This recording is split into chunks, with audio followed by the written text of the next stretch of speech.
Hey everyone, and welcome back to the Easy English podcast.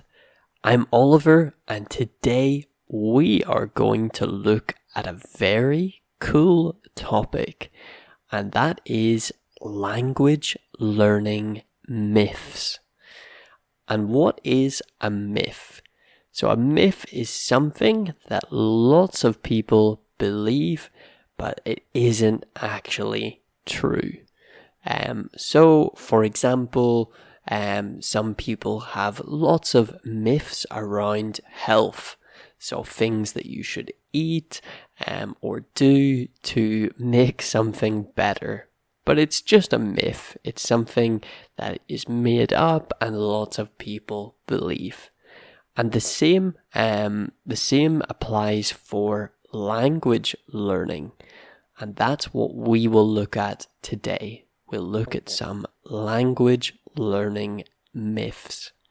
So grab a coffee, get comfortable, relax, and prepare to have an interesting discussion and learn something new, hopefully.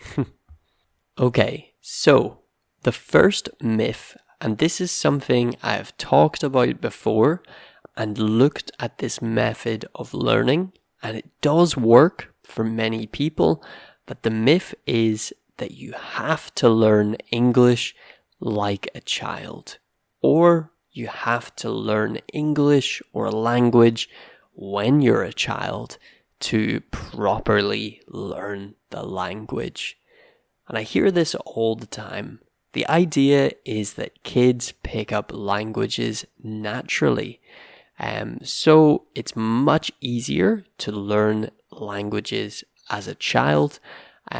So adults should try to do exactly the same. But there is a key difference, and that is that kids and adults learn languages in completely different ways. When we're children, we are basically forced to learn a language. Children are surrounded by it 24/7. They hear their parents, they watch TV in that language, they listen to conversations, and they have no choice but to learn. But as an adult, you already have a fully developed brain, and you can actually learn perhaps in a more effective way than a child, because you can study and understand grammar, structure, and patterns. So really the truth here is that you don't have to learn like a child. You just need a good mix of input, listening, reading, speaking, and writing to build fluency. And unlike a child, you can apply logic and memory techniques to learn even faster in some cases. Now, I made a separate podcast episode on this before called, I think, Learn Like a Baby, and this is still true. So the key concepts of input, so comprehensible input, audio, reading, listening, all of these things are extremely important even for adults to learn English. But as an adult, you should be using other methods, and you should be using your advantages as an adult to learn. Unfortunately, we, especially once we've grown up, we don't have that same developing brain advantages that children have. So we can't learn in exactly the same way. And often for children, it is just enough to have lots and lots of input. But as adults, we not only need this input, but we also need explanations and other ways of learning for most people. Now, there are so many people that are able to learn based on input, but I would say from the vast majority of my students over the years, people need some structure as well. They need proper lessons, proper materials, as well as just input. The next myth is that grammar is the most important thing. So let's talk about grammar. A lot of learners, particularly at the beginning, think that grammar is the key to fluency, to sounding correct, to building sentences and getting things right. And while it is important, in my opinion, it is definitely not the most important thing. So just think about it. How did you learn your first language? A little bit like this learn like a child thing. Grammar was not really the key focus. And although you should be learning it as an adult, it shouldn't be number one on your list. If anything, I think vocabulary is much more important for beginners and intermediate than grammar. Grammar is up there, definitely. It's important, but don't place it as number one in your study routine. Often people pick grammar because they feel comfortable with it, so they focus lots and lots on grammar.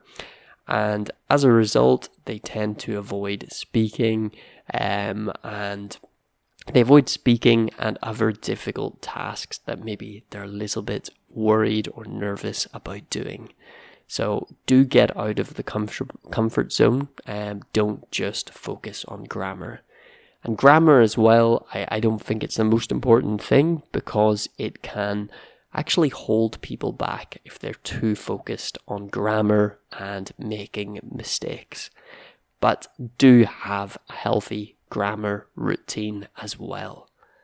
Now, the next myth is that you have to live in an English-speaking country to become fluent. I've heard this a lot about other languages too. People say, oh yeah, I've heard that you need to move to another country where the language is spoken to really properly speak that language. I'm sure you have heard something similar too. Now, of course, being in an English-speaking environment does help. If you're surrounded by English, of course, you will hear it more often, you'll be forced to use it, and it speeds up your learning. But does that actually mean that you have to live in the UK or the US or Australia to become fluent? Absolutely not. And I've seen this time and time again. I have met so many people from all around the world that speak amazing English. And I'm always so shocked when I find out that so many of them have never visited or traveled to an English-speaking country. And that's because you can find all of the resources and the practice required in your own country, on the internet, in books, on audio tapes, in podcasts. You have so many options. And I would also give my example. So I found when I was living in Russia for study, I did get a lot of practice with Russian because I was studying Russian at university there. After university, I was working in Moscow. And to be honest, during that time, I had way less practice in Russian than I did in the UK when I was at university in the UK. Because in the UK, I had Russian classes every week. I had lots of exams, tests, structure. And when I was working in Russia, in Moscow, I was working in English. I was teaching. I was speaking in English all the time. I was explaining English rules. And when I met people, most people wanted to practice and try to speak English with me. And I did fall into a bit of a routine of speaking lots of English. And as a result, I actually felt my Russian progress really slow down when I was living in Moscow. Of course, a big element of that was my fault with my job, my routines, maybe my friends. But it just shows you that you can make just as good progress in your own country. And even if you were living in an English-speaking country, it's very easy to have your own routines, your job, whatever you're doing, and to not be working very hard on your language. And I think this is something that a lot of people can actually relate to and agree with. So it's about the effort and the routine and the work that you put in, no matter where you are.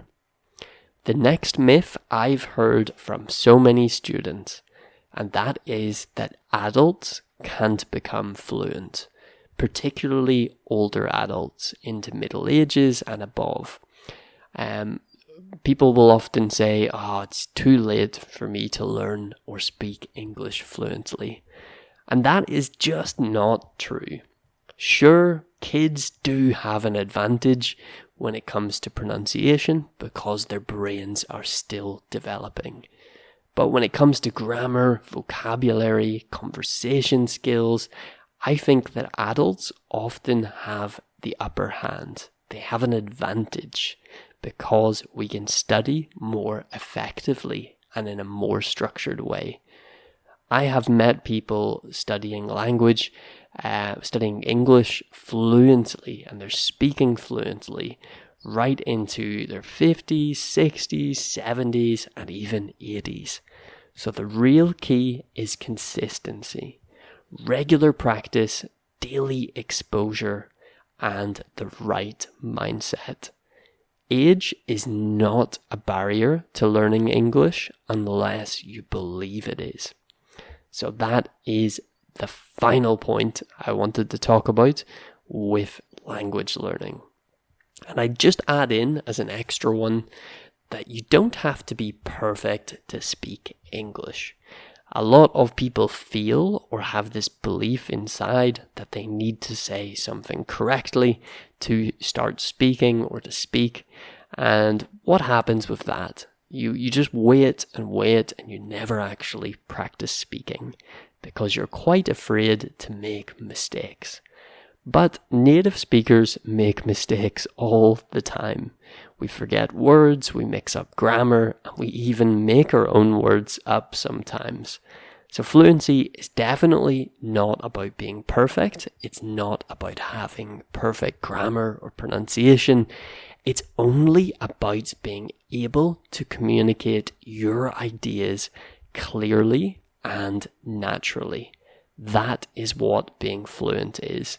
It is not about speaking with perfect grammar and advanced vocabulary. It's about communicating freely. That's it. So, if these myths are in general not true, what do I think actually works? And just briefly, I can summarize it quite easily. And that is consistency, exposure, and confidence. With consistency, that is practicing a little bit every day. It's way better than once per week with a big session. And the next point, exposure, to surround yourself with English as much as you can wherever you are. Music, podcasts, books, movies, and talk as much as you can. And the final is confidence. Don't be scared, speak and practice. Use your language and you will improve so much faster. Learning English should be fun, not stressful. So make the most of it, make it fun, make it interesting, and enjoy the process. So, before I finish the podcast, I want to tell you that I have a new website, easyenglishpodcast.com. That's easyenglishpodcast.com. There you can sign up for a free weekly English newsletter with learning materials, and also access some blog posts that I write for each podcast episode so that you can practice your reading.